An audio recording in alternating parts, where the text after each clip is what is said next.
Hey Gene, I think this the one, baby. It's your boy Killer, Grant, Atlantic, Chain of Command.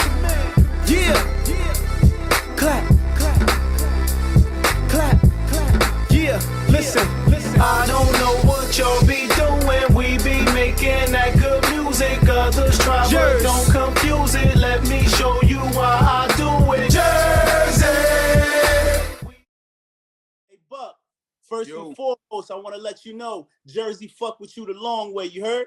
See that, salute to Jersey, man. I appreciate you. You one of my favorite members out of G Unit.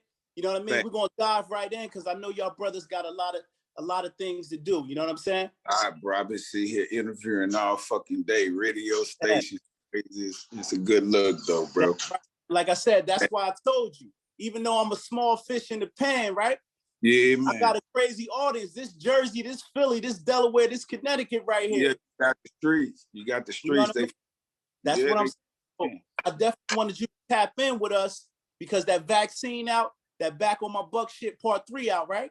Yeah, bro. That motherfucker's like number 6 on the charts right now. You know what I'm saying? So, and that's Back on My Buck shit, volume 3. The vaccine, I dropped that like a week before, and it's still charts as well. So I'm just trying to turn up, tap in with motherfuckers like yourself. You know what I mean? Right. Trees going on, especially on the up there where you at. You dig? Right, because I mean, like I said, I know you in Cashville, but Jersey got love for the unit, man. I don't give a fuck that you ain't with the unit no more. We still tapping in, seeing what you doing. You know what I mean?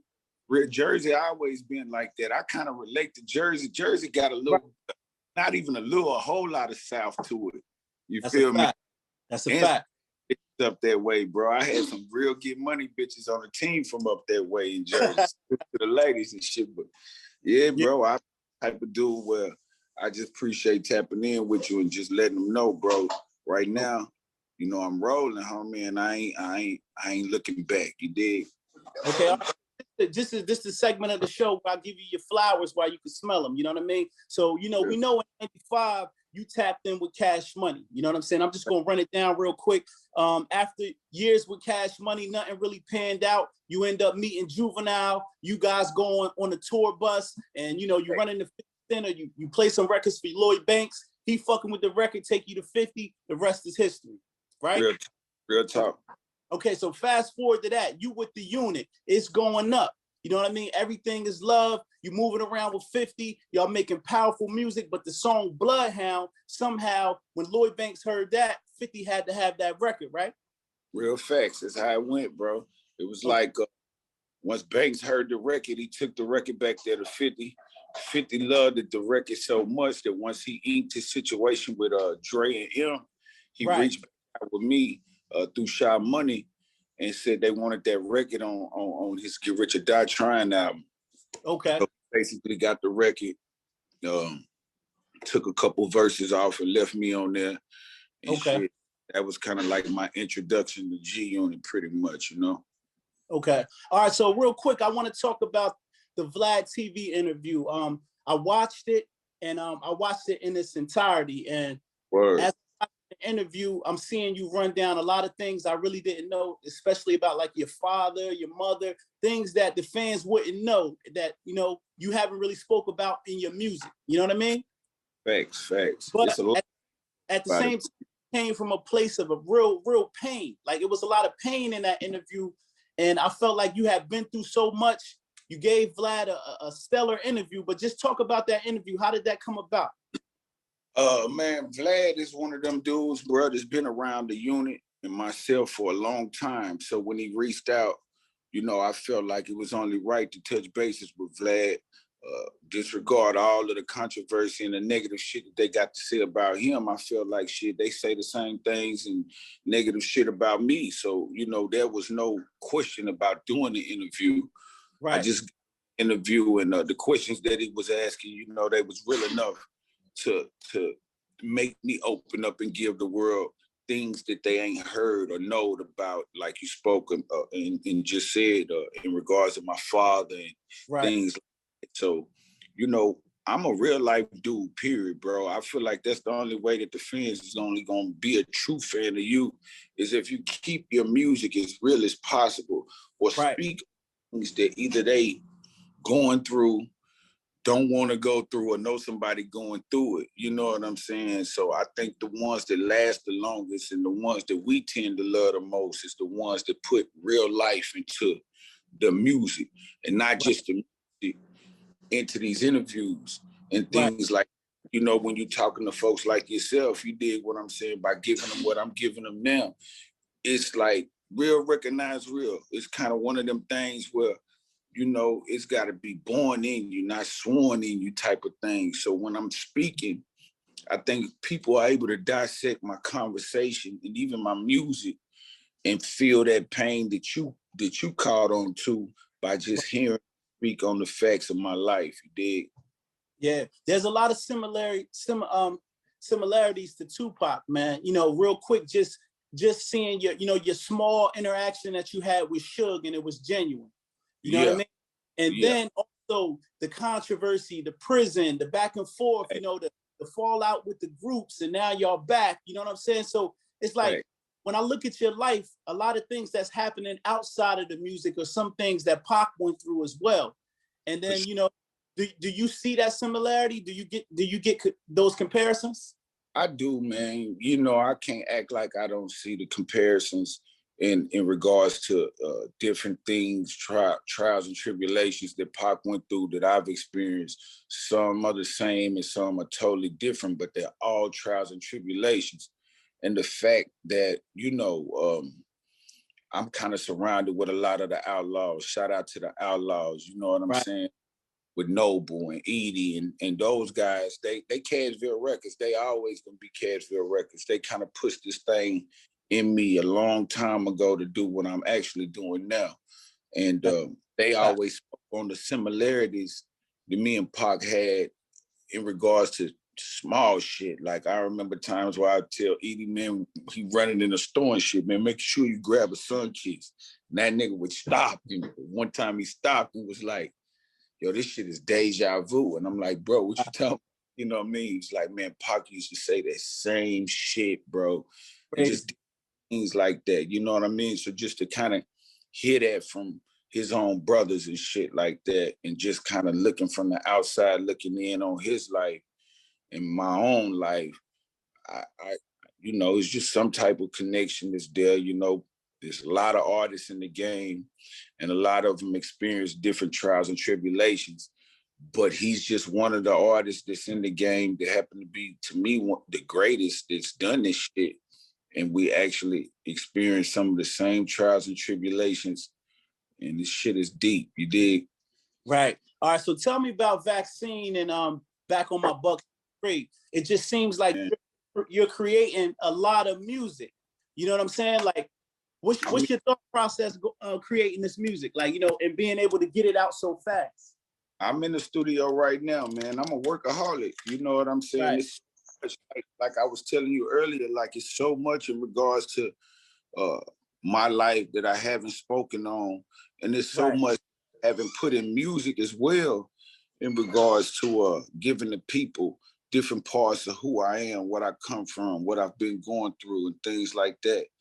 I think a lot of it plays a part in being a part of a group like G Unit and all the success that we had and as fast as it came that individually as an artist, you know what I'm saying? I'm kind of really getting saturated, I would say, as my own artist, and people are starting to look off into my life and see what's really there and kind of seeing the things that I've went through.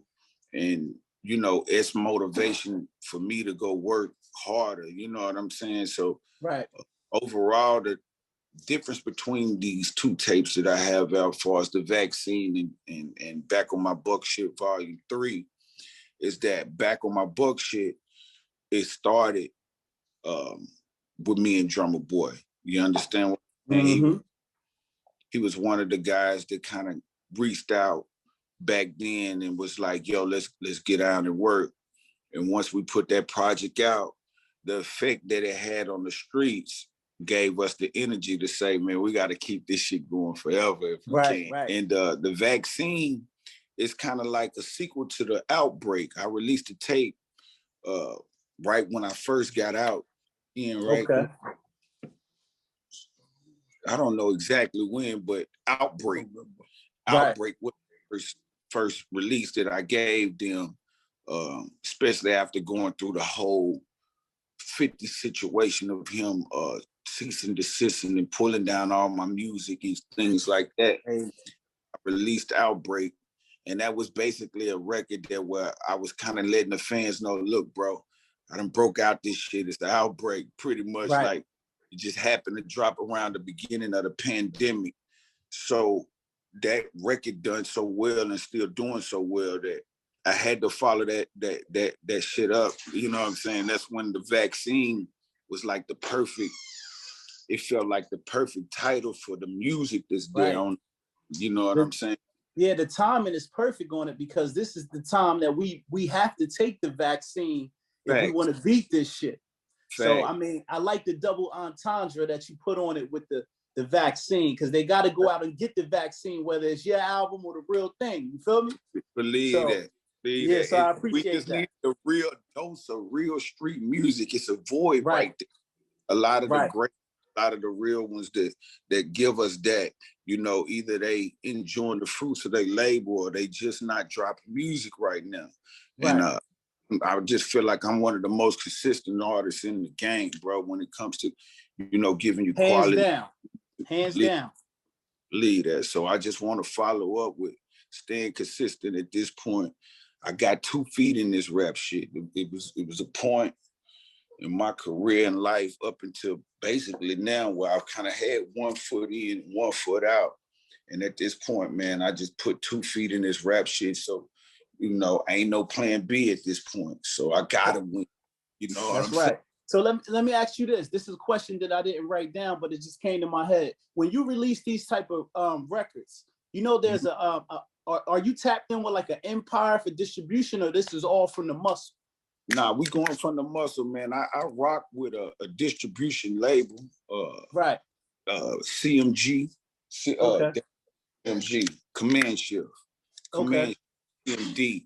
And they basically get the music to all of the streams, you know what I mean? The big streaming platforms and make it available for people like that. But as a company, everything's independent. You know what I'm saying? Everything's out the pocket. It's always been about me and my right hand, Charlie P, you know, putting things together. You know, I ain't got no big old squad or team or none of that shit. I just kind of move and do my thing based on, you know, the music pretty much. You know what I'm saying? As long as they add music to the people. That's a fact. All right, so tell me about the production on this album. Is it just strictly Drummer Boy, or it's a little bit of everybody from the vaccine to Back on My Buck Shit 3? Who are some of your key go-to people, production-wise? Well, my number one go-to producer right now is a cat by the name of Young Self. And Young Self has produced, you know, 80% to 90% of the music that I'm giving to the streets. And it's just, he's one of them young guys that young, hungry, and he adapted my sound, you know, and he kind of keeps perfecting his side as well as I keep perfecting my side. So, you know, he's actually, I would consider my number one producer. Majority of the vaccine was produced by him. I had a couple different producers on that record. Another one is Steve-O. Steve-O ran Gotham City, so he come through on a few of the tracks as well. And he's another that's been around. But Back on My Buck Shit Volume 3, that's strictly Drummer Boy and a guy by the name that he signed named Chris Beats. It's really hang on there. Yeah, for sure. All right, that's what's up. All right, so I noticed that there's only one feature on the vaccine. It's an artist by the name of Trey 8. I didn't see any industry features on there. Was that done by design, or that's just how you rock? I mean, you know, at the end of the day, I rock with those that rock with me. Trey 8 is one of my artists, you know, that's actually signed to Cashville Records, as well as artists by the name of Oski, another one, Tico, and another one by the name of C Note. So I got a strong set of guys that I'm rocking with. And I just felt like, let me put Trey 8 on this record, because when we done the record, he kind of killed it, and it was one of them things. Like, let me start, giving more records and showcasing my line of artists that I'm bringing to the table. And I've let a few records off in regards to with my artists, but at this point, I plan on at least keeping, if not all of them, one or two of them on any project release, Okay, I found a record online that I thought was kind of catchy that you was a part of, or I think you was in the video, but I don't know if this guy's your artist, but it was a record called Make Sense. Yeah, them my artists. Okay, all right. What was that? What was that guy's name? That's Oski and Trey. Yeah. Trey, light skinned one, and Oski is the brown skinned cat on that record. Okay, yeah, I like that record, man. I thought that was catchy. You know what I mean? Oski be home hopefully by April and stuff. He did a little time and shit. And, got out and had to go back type of situation. It'd be crazy like that, but he'd be home in April, and I'm definitely gonna drop another project with them as well. They got a project out right now that's titled, what we call that project? What did we call Oski that we put out? Man, them boys rap so much, man. They got so much music. Y'all bro. niggas all this shit, bro. Yeah. I mean, it is. I'm gonna tap in, but the next question I got is how with you and Charlie P moving around, how has coronavirus affected y'all bag? Like, is the shows getting fucked up? Is the feature money fucked up? You know what I mean? Walkthroughs, is all that slowed up now due to corona? Ain't shit slowed up. The shit really turned up for me. I'm gonna keep it solid. I ain't gonna say I want to keep the virus here, but shit, bro, I don't think this fucking virus hit. I think a lot of it is the people are tuned in more to having to pay attention to they social media sites and these podcasts as well as the music, by just being locked the fuck in all the time. Everything is on fucking schedule. So for me, shows and the appearances and things like that, I kind of been just piling them up because what I do was get the music out there. So when I do, go ahead and hit this road and, go do a lot of these shows, I kind of want to overdo my shows at this point. So all the voters out there that's looking at this shit, tap in, man, get it me, That's Charlie. A fact. And I'm gonna tell you, when they watch my platform, a lot of niggas gonna hit me like, you got the Buck Connect, what's good? So don't be surprised, Charlie, if I send some bread your way, just show me some love, you heard? Nah, we with it, bro. Definitely. All right, that's what's up. Also, bro, do you feel so many fucking features a day with just independence, reaching out? I'm one of them ones that I show love because honestly wasn't no love shown to me. So it was one of them things where I'm like, I can't do it the way shit was done my way. That's right. Get out, grind and did it in the way I felt it wasn't the right way. It was a point of time where, motherfuckers wasn't coming my way. So these independent stretch out, I can't work for free, but I try to show love for sure. Nah, I appreciate that, because I mean, at the end of the day, you never know who somebody gonna be. You feel me? You know what I'm saying? Just like listening when Banks heard your song on the bus. If that nigga never decided to take it to 50, who knows? It would have been that much harder. You feel me? Yeah. Banks is a solid dude, bro. Right. And speaking of Banks, I noticed on a couple records you always throw in, and this is the part where Banks is supposed to come in. You know what I mean? Yeah, honestly, bro, it's all facts. I really be, slick side missing the bond that was there, especially being Banks. Since the separation has came, me and Banks having and things like that. But we had not to speak and shit like that. So I try to keep them alive much as I can on my side. Me, I've always told Banks, man, he's one of the dopest to fuck with it lyrically. He's one of the dopest lyricists in this shit for sure. I agree. Now, do you feel right now that the industry right now is more lucrative than the days you were with G Unit, just as far as the internet you know, having access to get the money directly to the fans and, you know, deal with the fans? Like, what's better, that time or this time? I think this time by far. You know, we kicked down a lot of doors and cut down a lot of trees to make the path that you see these youngsters going through and the bag that they basically embracing right now. Right. You know, a lot of money there, and still is a lot of money there in regard to the unit that I peaked. But right now, I look, and with the internet being what it is right now, so much social media attention and things like that, you know, it wasn't no fucking Instagram in '03. You know what I mean? Things like that when we were in our peaks in '04.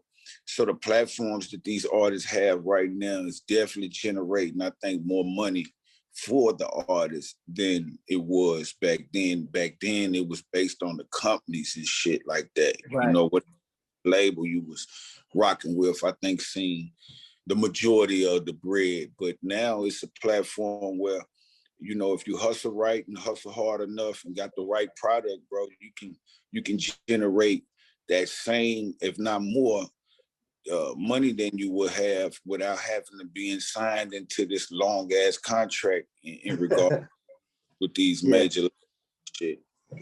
All right, okay. The streets keep talking about a G Unit versus Dipset. So this is the smoke section right here. How do you feel if everything was love? Do you feel like G Unit versus Dipset in a versus? How you think, what would be the outcome of that versus? I will fuck shit up, period. You know, I'm would y'all get the W? Would G Unit get the W? Yeah, we're gonna get the W, bro. We'll fuck that. You know what I mean? With all respect to Dipset, me, I'm here for it, period. Right. I want to see it happen, man. I will be there for it, you know, in despite of the situations that's going on. I wouldn't shy away from being in front of no verses with them and no fucking body in regards to myself individually as a solo artist or even with the group. You know, it was always that competition that was there at that time, kind of like with Dipset, with them being from New York and making noise on that coast up that way.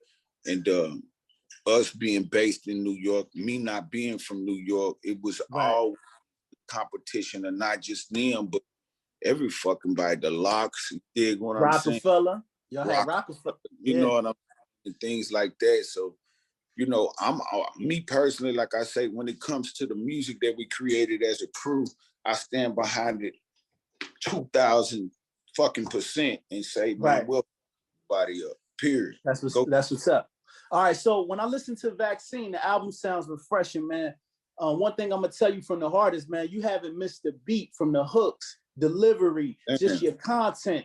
Nothing has changed with Buck. Like you know, from the whole when you get on a record and we can tell that you study this craft and you haven't changed. I don't know what it is about your music, but it doesn't sound dated at all. We in 2021, and I still get the vibe of Shorty Wanna Ride. Whenever I hit a record, I'm like, damn, Buck's still the same Buck from G.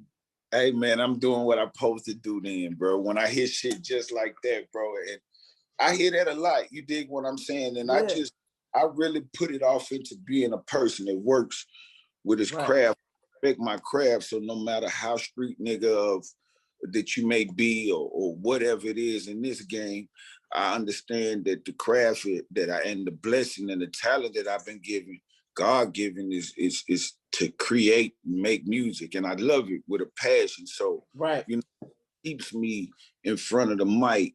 You know what I'm saying? Doing what I gotta do and basically trying different shit with the music. Like I ain't one to kind of stay in time. I kind of change with time, but I stand where I stand at with music and bring whatever I've been bringing into today's time.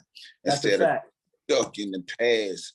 You know, I move on. It's a whole new generation out here right now. You know, and stay right there, because I was gonna ask you, do you feel pressured when you hear the little Uzis and the YBN, you know, YFN Lucci's and all the people with the melodic sound, the young, you know, the Young Thugs and the King Bombs, rest in peace, and the Dirks? Do you feel like, man, I need to spin a little auto tune on my shit, man, to fit in? Do you feel like that?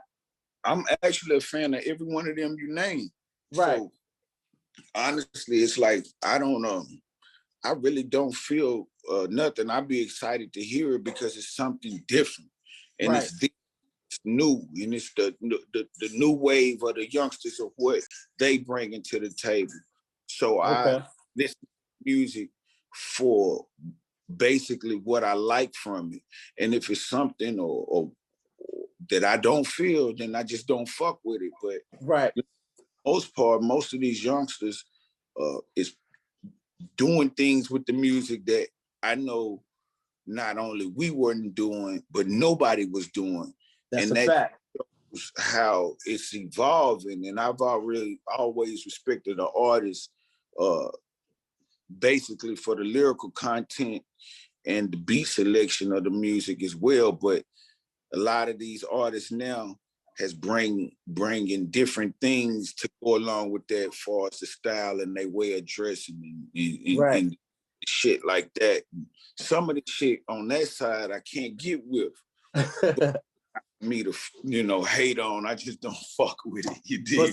So are they calling you OG now and Are you getting when you come to the studio right now? I get the OG shit and all of that shit. I be like, hey, forever young, hold up. Yeah, because you ain't cracked 40 yet. I seen your Wikipedia. You ain't cracked 40 yet. But shit, man, I'm like kids knocking on 40.